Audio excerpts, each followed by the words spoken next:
Hi, Karen from Quantum Heart Awakening. Today we're going to do a collective check-in to just see where everyone is at and just take a little taste to see what we're working with here. Now, I've gotten into the habit of pulling one card as an overall reading card. This reveals the lens in which we're looking and feeling this reading through. So we received the abundance card in reverse here. So let me just put this here. So, oh, that's not on camera. Forgive me. Okay. So this could be, we're not embracing certain truths that will open up our path to abundance. This could be not taking accountability for the blocks that are in the way of this abundance, or this could also have something to do with struggling to receive, struggling to sink back into the feminine energy of receptivity. Now, in the unconscious, we have environment. Isn't it interesting that we have a 44 and an 88? So there's something here. So in terms of progression and numerical progression, there's something here about reclaiming your space. This could be physical space. This could be energetic space. Could be reclaiming your truth. This could be any place that you are being called to take higher responsibility in this reclamation of your environment, whatever that may be. And this responsibility is being pushed into the unconscious. So I'm just kind of riffing really quick. So this could be that you are staying in a living place because you don't feel like going through the rigmarole of having to move, and moving is such a pain, right? It could be staying for some sort of convenience. It could be even like putting yourself in certain situations or doing certain tasks or traveling to certain areas out of obligation. So you are being called to a higher clarity of discernment here. Okay, I'm going to move this so we could drop in. I'm going to start actually getting some of these animal question cards. I forget what this deck is called. I think it's called the Prairie Majesty Oracle deck. All right, what are some questions that the collective is answering right now? What does the collective need to confront at this time? What would support that? Oh, that's interesting. All right, I'm going to take you. I'm not going to take you, and I'm going to take you. Let's see. Oh, okay. I love this.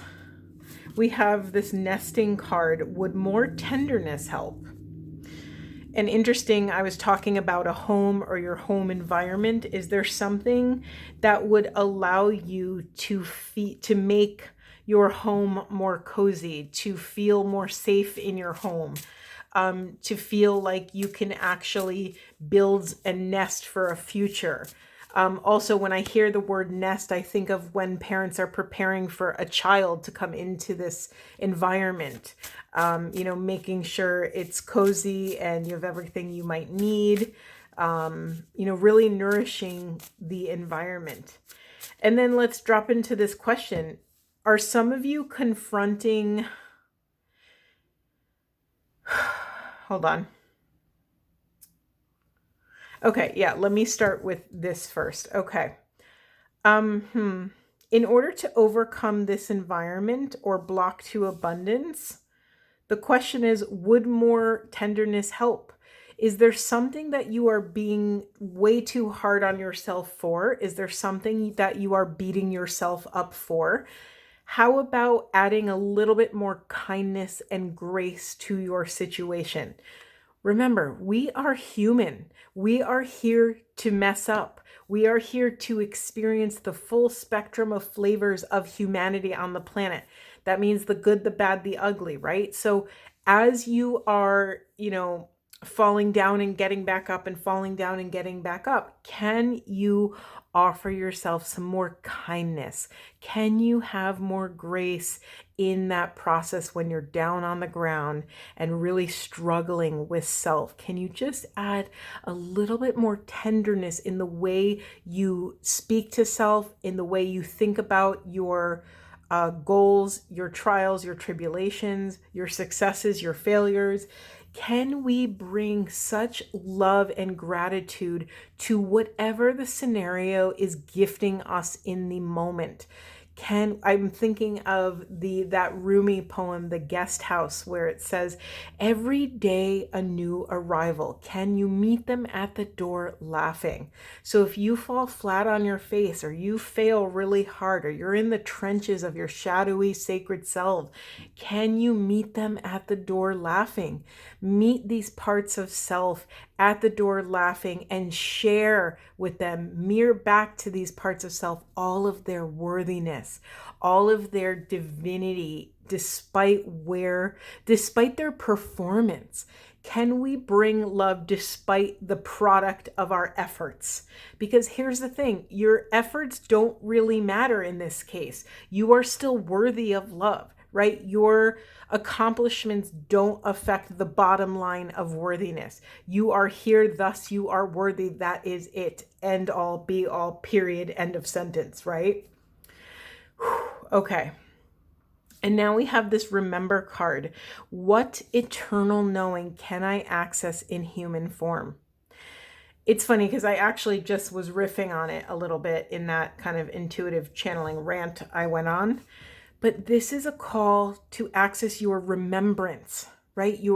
To remember your divine self, to remember the part of self that is a piece of the infinite, that is a piece of the quantum field, right? We are one thread in this grand collective tapestry.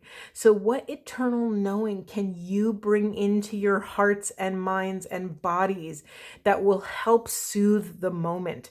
This is also a card that always invites, or I always perceive this card as an invitation to reconnect with Source, to reconnect with your spiritual practices. What are those things for you? Is it sitting quietly for 5 minutes every morning before you start your day? Is it prayer? Is it doing affirmations or saying the rosary or saying some sort of other mantra, or reading a poem or listening to a song? Is there, or even exercising or something like that? What helps you connect with Source? And mind you, this could be the source within and the source above, right? We are on this path of illuminating this eternal truth that we are one, that there is nothing outside of self. Okay, and in the unconscious, we have what is mine to share. Sweeten. This is a really sweet card. No pun intended, I guess. I really just meant that authentically, that it's a very kind, like, it's a precious card.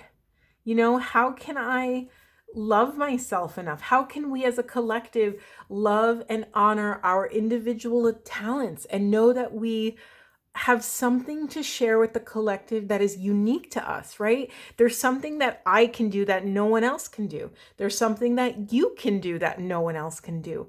So can we look through the lens of a child and get excited about, like, look at all this sweet illumination. I believe it's a sunflower or sunburst, either way, but I'm assuming we have this sweet honeybee landing on a sunflower.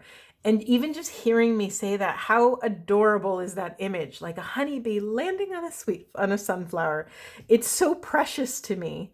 And isn't it interesting that the sunflower is in color? I've never noticed this on this card, and I just realized all of these cards are like that. The background is in full color, and the focal point of the image, the animal, is actually in black and white and gray. That's really fascinating. One message in that I'm receiving is that, okay, I'm getting three separate, my messages seem to always come in threes. Let me, give me a second.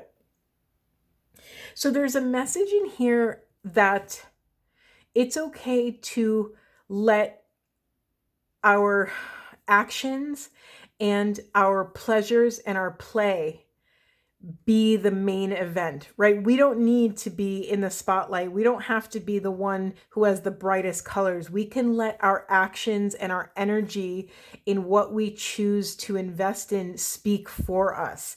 It's less about, this is an invitation to release the attachments that the ego may have in being super concerned with what you appear to look like while doing this thing, and instead shift your focus on your heart's experience of doing the thing.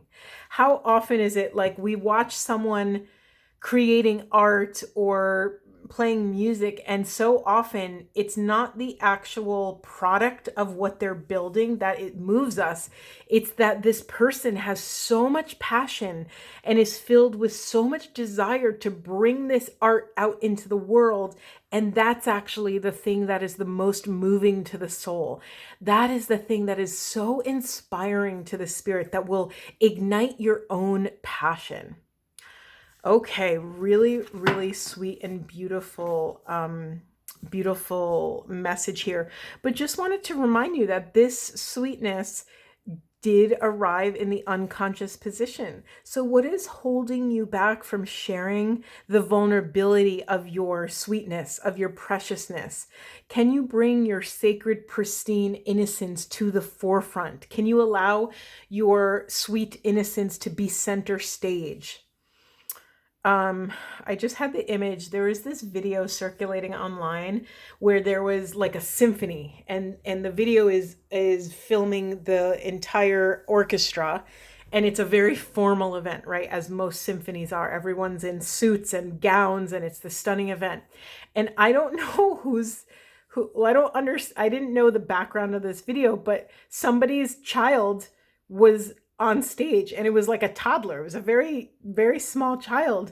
And he was just, or she, I don't remember, was just like hanging out on stage while this very formal event, and they had like a stuffed animal in one hand and like a bottle in the other. And they were just like rolling around on the floor and hanging out and just being a kid, having this wild experience of, oh, this is just another day, and I'm on stage, and there's all these people playing these instruments, and I'm just going to be here doing me. It was such like a precious juxtaposition of the formality of this grand ceremony, right? It's a fluid, beautiful ceremony of this symphony, and then we have this child who's just being a kid, just hanging out, just chilling with their, rest of, and I love that image. I love that, like, because each of us, no matter where we go, no matter what we do, no matter how successful we become or how much failure we experience,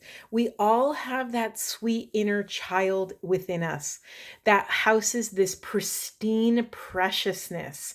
I'm thinking of that quote, the meek will inherit the earth.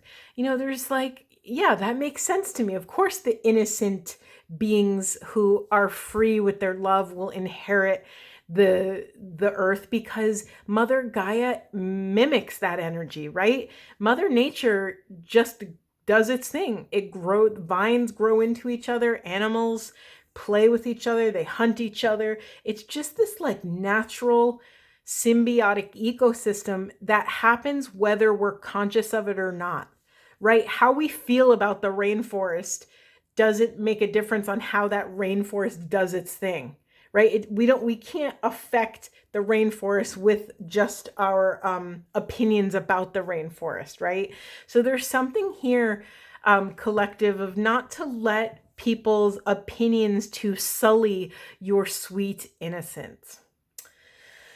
Whew, okay, let's see. That was a really adorable message. Sorry, I forgot to look through these messages through this lens. So just reminding us, I want to bring us back to, we're looking at this reading through the lens of something blocking abundance. So what I feel of what I just spoke about is that we are being invited to integrate, to bring closer our innocence, our inner child. There's a missing puzzle piece in our that lies within our inner child that will affect our abundance on the planet. Okay, any other collective messages, Spirit? Anything else? Anything else? Sorry, just taking a sip of water really quick. Okay, what do we got? What do we have? Oh, interesting. Okay. Let me move this back there. We have duality. We have gratitude. That duality card holds so much energy. Anything else, Spirit? Okay. I have to get the book for this one. I always forget what this means. And in the unconscious, we have awakening, gratitude, duality, and I'm going to say this French word wrong, I think, but I think it's pronounced lagniappe. Lagniappe. Okay, I'm going to read this to you just because I want to get it right. So we have, this means a gift, this words. Good intentions always pay off in one way or another. You've pulled this card because although things in your life may not have panned out exactly as you had anticipated, your karmic reward will be quite pleasant and may surprise you. Sometimes the best gifts are the unexpected ones. If you continue to live your life led by positive and loving thoughts and actions, the peaceful and pleasant results may surprise you. Okay, really sweet little message there. There's a lot of sweetness in these in this reading. It's very it's a call to kind of this innocent presence, right? If you think about children when they play, they're more imagination than logic at that point, right? And I think we spend a lot of our adult lives trying to really manipulate rationality and logic so that we can bring about favorable outcomes and try to control our situation to have this concept or perception of more safety, right? But I think as an adult that we almost become so rigid in the way we try to control, our relationships, our finances, our careers, that we miss out on so much possibility. So there's something here that is coming into that is being illuminated, right? There's a call to acknowledge this duality. And I don't just mean spiritual, the very common duality and duality and non-duality, that kind of very powerful polarity. But I'm also, in this specific reading, I just got really exhausted all of a sudden. Wow. It's like all of my air just got sucked out of me. The duality that we're addressing in this reading is the duality between adult control and child freedom, childlike awe, wonder, and freedom. So there's a balancing act that wants to come into play. And right, so what's being pushed into the unconscious is this awakening card, right? What are we not allowing? What truth are we not allowing into our system that we know is true, right? Again, the unconscious position is something that we are pushing into the shadow, something that we don't either want to look at ourselves or something that we want to hide from the world around us. So one way to support in integrating this new illumination is to have gratitude for exactly where you are and where you're not. It's very important. It's very, very important because we can't always, it's really easy, right? When we have an attachment or expectation of something, of how our lives were supposed to go, of whatever it may be, it's really easy to see where we're not or where we want to go. But it's sometimes very difficult to see this hidden protection, hidden divine protection, right? Let's remember, human chaos is divine order. So if you find yourself in some sort of uprising or upheaval is the word I'm looking for, then really lean on the throne that says human chaos is divine order.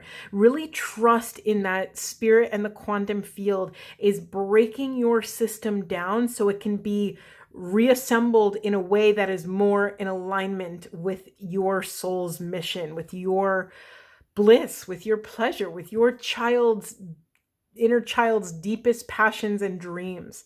So again, one way to bring about this energy, or to invite this energy towards you, is to have profound gratitude for where you are and where you're not.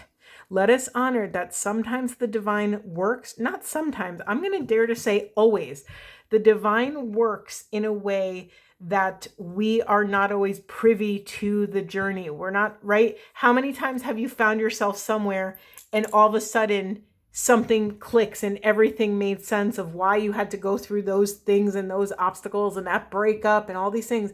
Because, oh my God, the universe was putting together a life for you that you had you couldn't even conceive of the way this divine unfolding could have happened.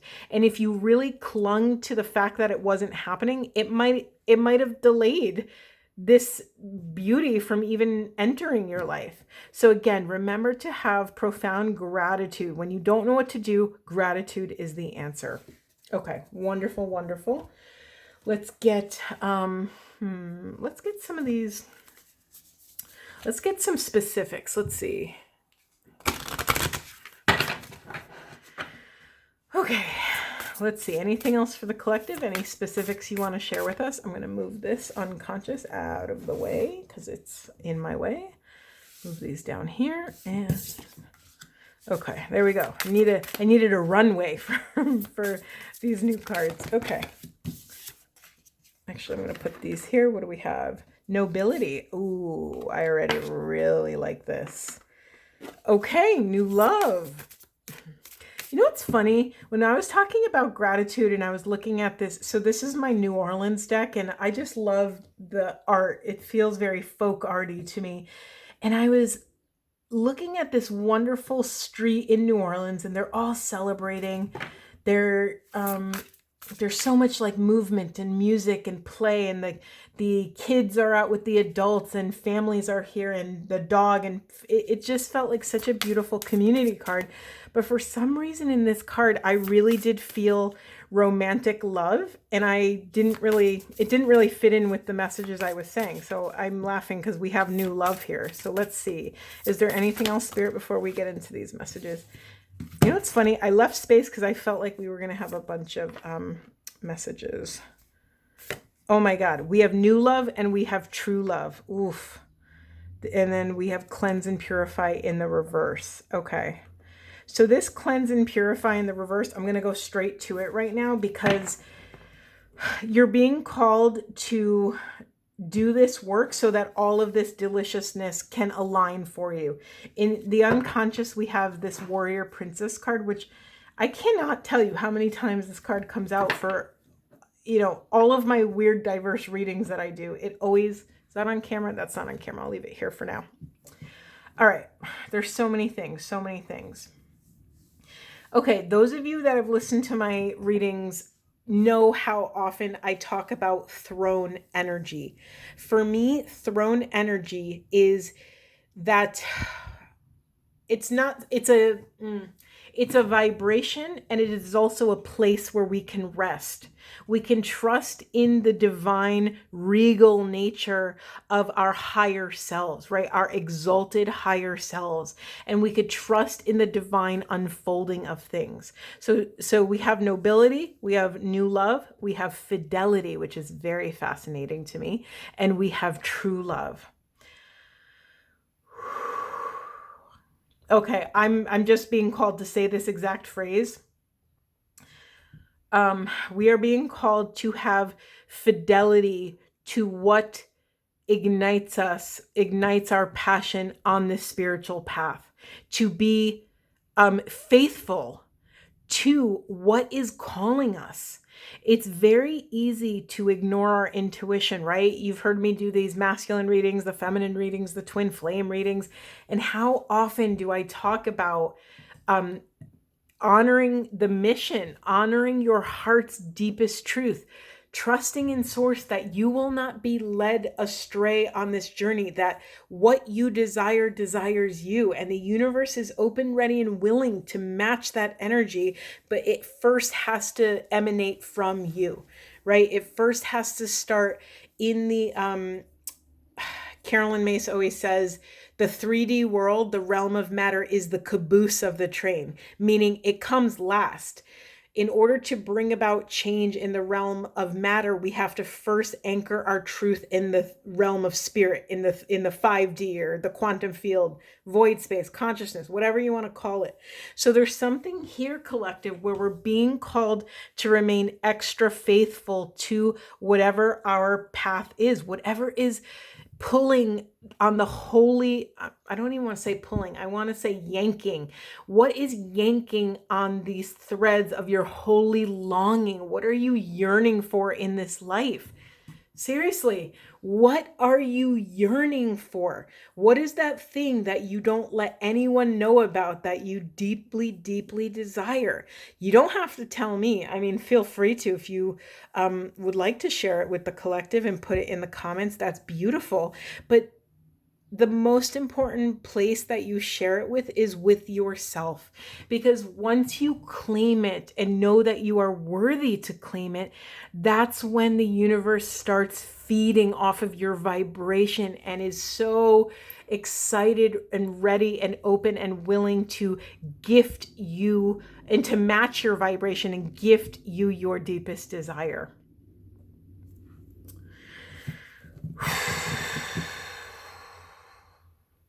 This energy feels like an arc. It feels like a storyline, a beginning and end. You know, it feels like when you step into your royal noble truth and understand your regal self-confidence, self-esteem, your regal worthiness, you will ignite this new love within self and other, staying faithful to mission and purpose, staying faithful to your spiritual path, staying faithful to the next inquiry that may show up on this sacred path of illumination. And this will bring in new love. True love.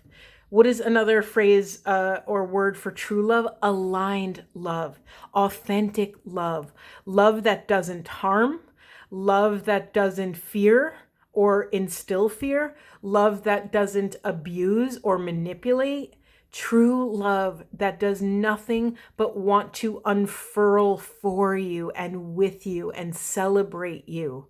This could be inner true love. This can be outer true love. This could be love between your internal family parts. There is something about this. Oh, I just got full body chills when I said internal family parts. So a big message of this is when you can bring all of this new love to your internal parts, whatever they're going through, and remain faithful, remain a faithful parent to these childlike internal parts, then you will have this true, robust family love. I'm losing my voice. Hold on. Ooh, man, my voice really went out right there. This true family love, and it doesn't matter what your human self went through as a family. You know, some of us have had crazy, wild family experiences and contractions, and we've spent so much time on this path trying to overcome our childhood or our inner child insecurities or whatever we picked up along the way. And it doesn't matter. It does not matter what went on prior to this moment. It matters what you do with your life force. It matters how much you love yourself and other in this moment. Can you bring this royal truth, this truth around your authentic worthiness, your authentic self-expression, your authentic desires? Can you honor these things and cleanse and purify how you think about these parts of self, right? It starts with you. It starts with us, collective. How do we speak and think about our own selves in the quiet of our interior castle, of our inner hearts and minds? How do we speak to ourselves? Is it kind? Is it loving? Is it supportive? Is it useful? Is it helpful? Does it help move the needle forward in some sacred way? Beautiful. You have everything you need within you, collective, to battle these, to overcome these battles, is what I'm trying to say. Okay. Do we want to get any of these? Let's see. Let's get a one or two. Anything else, Spirit? Anything else? Wow, cards are jumping today.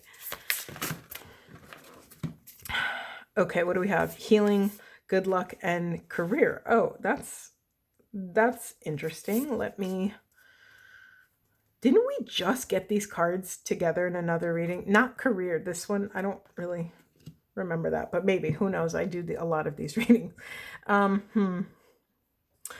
It always throws my system off when I get a good luck card, and there's many good luck cards in all of these decks. So it takes me back, because again, I have to honor my scholarly background and my background in energy anatomy and transpersonal education and psychology and all these things. Because here's the thing, in the land of energy, in the land of energetic alignment, we don't need luck. We have sovereignty, we have free will, and we can wield our free will in a way that is in alignment with favorable outcomes, right? Why would we invest our energy in something we didn't desire, right?